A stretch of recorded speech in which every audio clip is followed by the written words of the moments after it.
정청래 대표가 이제 드디어 입을 열었어요. 어제까지는 이제 톤 다운하셨는데 의총입니다. 일은 있을 수도 없는 일이고 일고의 가치가 없는 일이다라는 점을 분명하게 말씀드립니다. 지금 일각에서 뜬금없이 공천 취소 거래설이 난무하는데 저는 윤석열 검찰 독재 정권 치하도 아니고 가장 민주적인 이재명 정부에서 이런 일은 상상할 수 없는 일입니다. 있을 수도 없는 일이지만 있어서도 안 되는 일이고 실제로 있는 일도 아닙니다. 이 부분에 대해서는 당에서 가능한 모든 방법을 동원해서 강력하게 대응하겠다라는 말씀을 드립니다. 이 공소 취소 이거 강력하게 대응하겠다는 게 지금 김의원 의원이 그냥 장기자 하나 고발한 거예요. 근데 이 내용에 보시면 지금 분명히 검찰 독재 정권 치하도 아니고 가장 민주적인 이재명 정부에서 이런 일은 상상할 수 없는 일입니다. 있을 수도 없는 일이지만 있어서도 안 돼서 뜬금없이 공천 취소 거래설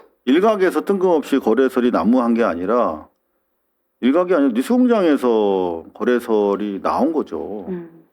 그러면 그거를 정확하게 사실관계를 적시해야 해법이 나온다. 아까 우리가 진상규명도 제일 중요하다고 생각합니다. 말씀하셨는데 기본적으로 일각에서 거래설이 난무하는 게 아니고 이게 원인과 결과를 따져서 정확하게 인식을 하고 말씀을 하셔야 되는데 여전히 이런 인식으로는 제대로 된 대책이 나올 수 없고 그 제대로 된 대책이 나올 수 없는 것이 이제 김의원 의원의 기자회견을 통해서 또 확인된 거 아니냐. 저는 개인적으로 그렇게 생각합니다. 좀 마저 들어볼게요.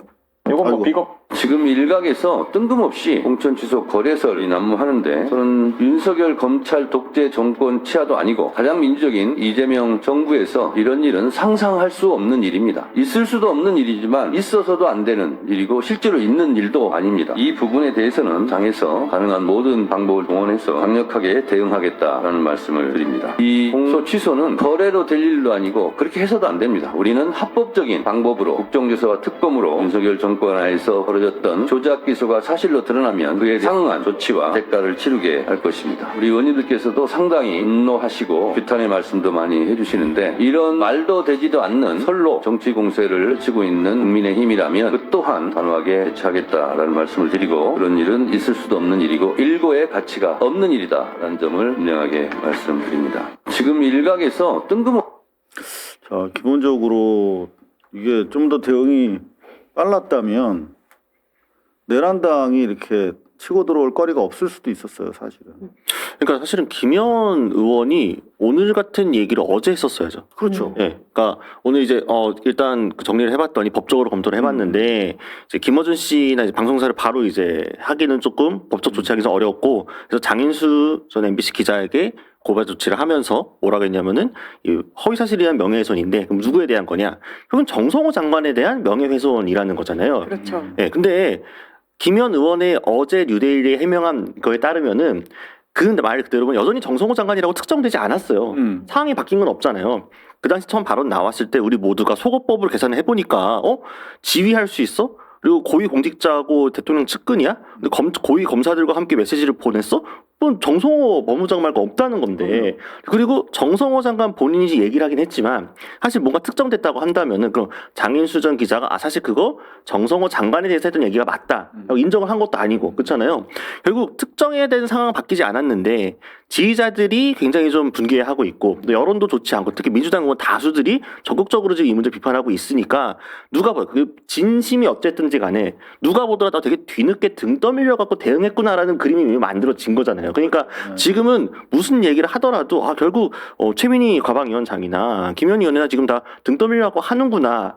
이미 여기서 첫 발을 잘못됐기 때문에 앞으로 어떤 조치가 나오더라도 신뢰해보기 쉽지가 않은 거잖아요. 또 최민희 위원장 같은 경우에도 지지자들이 막 이제 메시지 보내면서 이거 빨리 좀 당에서 조치가 필요한 거 아니냐라고 했을 때 그 김현 의원한테 국민소통위 얘기하시러 떠넘겼잖아요. 그게 나왔잖아요 이미. 그래서 그것도 최민희 위원장 입장에서 별로 좋은 그림이 아닌 거죠. 아까 나온 KTV 같은 거 악수장면 편집한 거 이거 뭐가 의심 자기가 직접 취재해봐겠다 이런 식으로까지 얘기했던 사람이 나서서 보좌진도 아니고 자기가 KTV를 휘둘려가지고 KTV가 올 수도 없었어요 업무가. 그러니까 물론 최민희 의원도 나중에 해명을 하긴 했습니다. 어쨌든 그것도 누가 보더라도 그냥 의원도 아니고 과방위원장이 이 KTV라는 이 어쨌든 공공성이 있는 방송 채널에 특정한 장면의 편집 여부를 가지고 따져 묻겠다는 자체가 이게 좋지 않잖아요. 그리고 김현 의원도 어제 막 백그라운드 브리핑 현장에서도 막 그 뉴데일리 기자하고 언성 높여하고 하는 거, 그리고 언성도 높였어요? 그 백그 현장이 사실 거의 뭐 그 소통관이 시끄러웠거든요 그때. 그러니까 뉴데일리가 그게 언성 높일 수 아니죠. 그러니까 김현 의원은 억울하다는 거죠. 뉴데일리가 악의적으로 본인의 말을 왜곡해가지고 제목 뽑고 보도를 했다라면서 그 기사 쓴 기자가 문제다라는 식으로 웬 얘기를 했단 말이죠. 물론 뉴데일리 원래 그런 매체잖아. 당사자로서 저는 그럴지 모르겠습니다만 저도 당연히 뉴데일리가 지향하는 어떤 정치적인 방향성이나 이런 데 돈조에 동의하지 않지만 어쨌든 아까 진행자께서 말씀 주신 것처럼 김현 의원의 따옴표 워딩이 왜곡된 건 아니에요. 따옴표 워딩이 그대로 갔어요. 그건 녹취도 있는 거니까. 그리고 이거에 대해서 뉴데일리 해석을 이거는 안 하겠다는 거네라고 해석을 한 거고 만약에 정치인이 내 워딩에서 기자의 해석이 문제가 있거나 왜곡됐다고 생각이 들면은 반론권을 보장해 달라고 아니다 그 뜻이 아니었다 이렇게 좀 정정을 해달라. 그렇죠. 요청 아니면 제목이 너무 좀 과한 것 같다. 제목을 좀 고쳐달라라고 해서 소통을 해보고 근데 그게 협의가 좀 안 된다. 그럼 어쩔 수 없이 언중위로 가겠습니다. 그렇지. 이게 순서인 거잖아요. 전형적으로 국민의힘이 항상 저희한테 기사 반론 달라 그러면은 반론하면 반론 안 받아주고 안 해주고 막 하고 막 피하고 다니다가 나중에 우리 반론 안 들어갔네 이거 문제 있는 거야 막 직접 날 세워서 항의하거나 언중이 걸거나 아니면 바로 이제 법원으로 가거나 이런 식이란 말이에요. 왜? 오마이뉴스도 그랬지만 저희 3년 내내 저희 고발 뉴스 항상 그렇게 당했어요. 그러니까 왜 민주당이 똑같은 짓을 하고 있는 거야 지금. 자꾸 왜 국민의힘이 하던 짓을 비슷하게 하는 것 같지라는 그 느낌을 풍기는 것부터가 사실 리스크인 거죠. 그게 잘못된 거죠. 저는 그런 입장에서 특히나 최민희 가방위원장도 그렇고 김현 의원도 그렇고 다 언론 관련해서 언론 시민운동도 했던 사람이고 또 청와대에도 있었고 언론 소통도 오랫동안 해왔던 사람들이 제일 잘하는 가장 잘할 만한 사람들이 언론을 다루는 방식이나 대응 태도 같은 것들이 의도와 별개로 너무 안 좋다. 그리고 그런 시그널들을 과연 이런 걸 기대하고 그렇게 많은 분들이 지난 탄핵광장에 나와가지고 얘기를 했을까? 저는 좀 민주당이 벌써부터 너무 오만한 것 같은 느낌을 주면 안 된다고 생각이 듭니다. 근데 실제로 사실 최민희 의원이나 조국 대표나 뭐 두 분 다 저를 고발하시겠다라고 계속 이렇게 했던 분들인데 공통점이 지금 뉴스공장에 사실은 이제 그룹핑이 되는 분들인데 사실 최민희 의원 같은 경우에 미디어법과 관련해서 청와대 속도 조절 그런 취재된 내용이 있었어요. 그래서 그걸 썼으면 반론권을 요구하시든가. 조국 대표도 조국 대표의 메시지가 정제되지 않았다라는 비판에 대해서 그럼 난 정제했다. 너 정제했는데 왜 안 했다고 그래? 라고 반론권 행사하시라고 분명히 말씀을 드렸어요. 근데 반론권 없이 계속 이렇게 나오는 상황. 그거 참 납득하기 어려운 것이죠. 누구보다도 언론에 대해서 잘 아시는 분들이. 마찬가지로 지금 이게 얼마나 큰 공격 여지를 주고 있느냐면요. 지금 뭐 내란당한테 일단 딱 용포 잡혔어. 근데 중요한 게 지금 소위 말하면 재래식 매체라고 하는 매체들이 살아났어요. 다 받았더라고요. 지금 지난 이 정권 출범 이후 9개월 동안 이렇게 집단적으로 내란당과 원팀이 돼가지고 이 정권을 흔든 적이 없었어요. 언론에 누구보다도 이재명 대통령이 하물며 조중동을 설득해냈다니까? 그 잼며들게 만들었다니까? 이렇게 공들여왔던 이 언론 지형이 이번 일을 계기로 해서 완전히 지금 소위 말하면 우리 민주 진영의 매체들이 완전히 지금 뉴스공장 때문에 도매급으로 지금 신뢰성의 위기를 겪고 있는 거예요. 어차피 같이 이렇게 대립하면 다 같이 떨어지는 거거든요. 대신에 지금 소위 말하면 재래식 매체라고 하는 조중동 등이 이 사안 딱 잡아가지고 엄청나게 지금 치고 들어오고 있는데 자 걔네가 지금 무슨 생각을 하냐면 속으로 웃어요.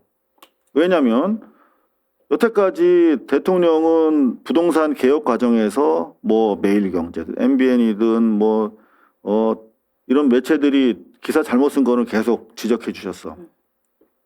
대통령이 한 것이지만 청와대가 한 거란 말이에요. 따지고 보면. 근데 청와대가 일련의 사태, KTV 등 뭐 이를테면 뭐 저 뉴스공장의 오보나 왜곡 보도 등에 대해서 아무런 대응도 안 했어. 그러니까 청와대 기자실 안에서도 아이고 형평성 균형 뭐 이거 뭐 편파적인 이런 얘기가 있었단 말이에요. 그런데 이번에 뉴데일리의 기사 가지고 언론 중재에 가겠다고 하더니 뉴스공장이라든가 장희수 씨에 대해서 아무런 대응이 없었잖아요. 그리고 오늘 이제 비로소 이렇게 나섰는데 향후에 재래식 매체들이 이제 반격의 기회를 잡아서 아주 우습게 지금 보는 상황에서 도대체 어떤 일이 일어날지 생각하면 좀 안타깝습니다. 좀 기자분들한테 많이 마음에 좀 앙금이 쌓여 있는 것 같은 게 최민희 과방위원장 그 상임위에서 MBC 기자분 또 나가라고 한 본부장을 것을 내보냈죠. 시작으로 이번에 이제 완전히 빅 레거시는 아니지만 그래도 언론사를 상대로 감정 싸움하는 듯한 모양새를 띠면 한겨레도 아마 고소한다 만다 그랬었어요. 저랑 비슷한 혐의로. 그리고 만약에 제일 안타까운 상황이 발생한다면 뭘까 생각을 해봤거든요. 언중이 갔을 때 기각되는 거예요. 그러면 김현 의원의 품위나 품격이나 어떤 위상이 많이 떨어지게 될 것 같습니다. 예. 그러니까 그 뭐 너무나 잘 아시겠지만 지금 이재명 정부의 청와대이기 때문에 뉴미디어한테 청와대 출입이라는 허들이 열린 거잖아요. 그렇죠. 다른 정부였다면 쉽게 생각하기 힘든 거고. 근데 이게 되게 선진적이고 좋은 선례로 남아야만 이게 다른 공공기관도 그렇고 마찬가지로 열리게 되는 거예요. 사실 국회 같은 경우에도 유튜버 관련해가지고 좀 열어주려고 했었다가 지난 정부 때 막 극우 성향 유튜버들 막 와가지고 막 안에서 막 깽판 치는 식으로 하다 보니까 아 이거 이 유튜버들 이렇게 하면은 기준도 너무 애매하고 어렵겠다. 일단은 레거시 중심으로 갈 수밖에 없구나 해서 그렇게 좀 다시 좀 돌아간 상황도 좀 있었거든요. 국회 출입 같은 경우에도. 그러니까 청와대 출입도 지금 출입하시는 분들이 다 당연히 열심히 하시겠지만 좋은 예시들께서 보여주면서 아, 뉴미디어도 충분히 기성 언론 이상으로 잘할 수 있다. 오히려 더 뭔가 잘할 수 있는 당첨들이 많다. 출입으로서 이런 걸 증명해주고 같이 시너지가 나와줘야만 뭐 비판할 때 비판하더라도 이게 더 좋은 선례가 남음으로써 앞으로 다른 뉴미디어들이 더 이런 허들도 깨고 출입 기자들의 카르텔도 깨지고 하는 건데 이렇게 처음 열려서 들어온 특정한 채널이나 매체에서 자꾸 뭔가 리스크가 생기고 논란이 생기고 한다면은 열려있던 혹은 그걸 지지했던 시민들조차도 이게 맞나? 이런 매체들이나 이런 채널들이 계속 이런 출입 기자를 들어가는 게 맞을까라는 물음표가 생기니까 그 물음표가 뜨는 것부터 사실은 안 좋은 시그널이죠.